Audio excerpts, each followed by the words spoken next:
दोस्तों, एक कहानी है एक बहुत ही सनकी राजा और उसके समझदार मंत्री की। दोनों एक दिन नदी के किनारे टहल रहे थे। तभी राजा ने पूछा कि मंत्री, यह नदी किस दिशा की ओर जाती है और कहाँ मिलती है, कहाँ खत्म होती है? मंत्री ने कहा कि महाराज, ये जो नदी है यह पूर्व दिशा की तरफ जाती है और वहाँ के देशों की से गुजरते हुए समुद्र में मिल जाती है। अब राजा ने कहा कि क्या जो पूर्व के देश है वो इस पानी का उपयोग करते होंगे?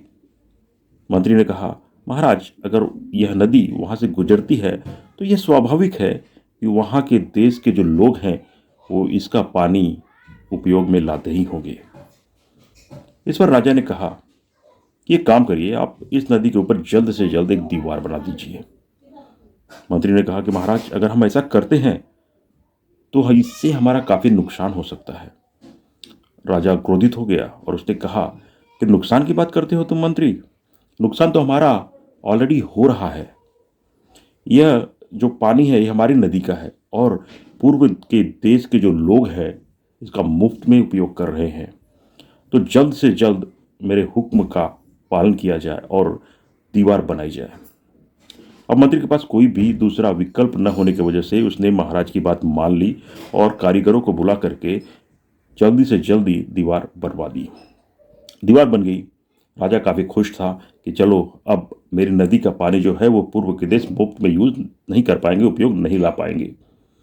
लेकिन कुछ ही समय के बाद जो नदी का पानी था वह राज्य में भरने लगा। वहाँ पर बाढ़ जैसी स्थिति होने लगी और खेती खराब होने लगी। लोग मंत्री के पास आने लगे और उनसे अपनी परेशानियां बताने लगे। मंत्री ने कहा कि ठीक है, मैं जल्द से जल्द इसका कोई ना कोई उपाय करता हूँ। उसने एक युक्ति बनाई और वहाँ पर महल में एक घंटा बजाने वाला था। उसको बुलाया उन्होंने और कहा कि आप एक काम करिएगा, आप जो घंटा 1 घंटे में बजाते हैं उसको आप 1 घंटे में 2 बार बजाइएगा, जिससे लोगों को ऐसा लगे कि टाइम जल्दी जा रहा है। अब क्या हुआ कि जब रात को घंटे वाले ने 3 बजे 6 बार घंटा बजा दिया, जिससे लोगों को क्या लगा कि सुबह के 6 बज गए हैं और सभी उठ गए। वो राजा भी उठ गया और जब वो बाहर निकले तो वहाँ पर मंत्री पहले से ही उपस्थित थे। उन्होंने कहा, मंत्री, क्या अभी तक सूर्योदय नहीं हुआ है? सुबह नहीं हुई है? अभी तो सूर्योदय हो जाना चाहिए था। अब इस पर मंत्री ने राजा से कहा, महाराज, आप सही कह रहे हैं, लेकिन मुझे ऐसा लग रहा है कि जो पूर्व देश है उन्होंने कहीं सूर्य को रोक कर तो नहीं रखा हुआ है, क्योंकि जो सूर्योदय होता है वो हमेशा पूर्व दिशा से ही होता है। तो उन्होंने बोला कि ऐसा वो क्यों करेंगे?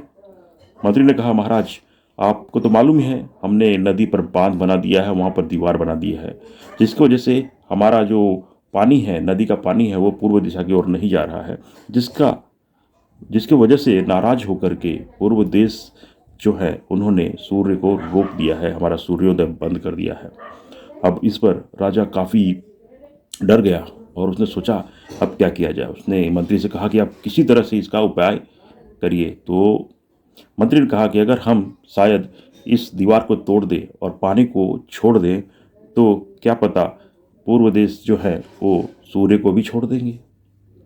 अब राजा ने कहा कि ठीक है, आप जल्दी से जल्दी दीवार को तुड़वाओ। मंत्री ने तुरंत कारीगरों को बुलाया और दीवार को तुड़वाने के काम पे लगा दिया। और जैसे ही दीवार टूटा उसी समय सूर्योदय का समय भी हो चुका था और सूर्य बाहर आ गए और चारों तरफ लालिमा छा गई। और यह देख करके राजा इतना खुश हुआ कि उसने मंत्री को बुलाया और कहा कि तुमने सच में आज बहुत बड़ा काम किया है। नहीं तो हम कभी भी सूर्य नहीं देख पाते, हमेशा अंधकार में ही हमें जीवन यापन करना पड़ता था। उन्होंने उनकी काफ़ी प्रशंसा की और उन्हें इनाम दिया। मंत्री मन ही मन मुस्काया और वहाँ से चला गया। तो दोस्तों, एक समझदार व्यक्ति वो होता है जो आने वाली समस्या को पहले से ही भाप लेता है और उसके लिए तैयारियां कर लेता है। वहीं पर एक मूर्ख व्यक्ति, जब उसके समक्ष कोई भी प्रॉब्लम्स आती हैं, उसके समक्ष कोई भी समस्या आती है, तो वो अपने आंखों को बंद कर लेता है और उसे लगता है कि सब ठीक हो चुका है, जबकि वो वास्तविक में समस्या उसके सामने ही खड़ी रहती है। धन्यवाद।